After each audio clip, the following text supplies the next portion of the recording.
Well, when you're looking to catch fish in shallow water, especially carp, whether you're on a commercial fishing down the edge or whether you're fishing across on a mud line, one little tip I want to give to you is the length of line or the angle of the pole top that sits above the float. So here's a traditional carp and muddy type float, 4 or 5 number 9s fishing 12 inches deep. What you can see there is I've got possibly a line around about 18 inches, 2 foot long from the pole tip.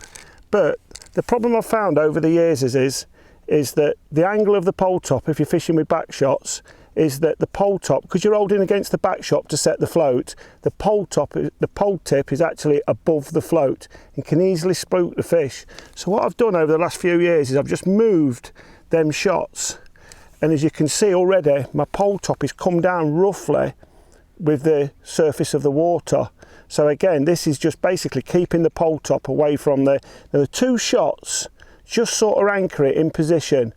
And it's amazing how many times I've actually caught carp where the previous casts have just been spooking out, and I've just moved these shots up and they've just come in, nailed the bait, and away I've gone.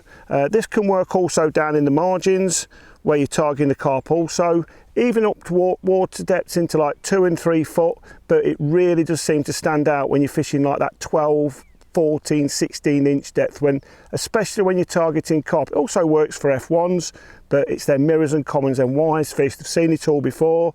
They're coming in, you know, sucking on all that bait, sucking it in. They're coming in quite wide. There's only 1, 2 or 3 fish at a time, and they're looking for any sort of danger.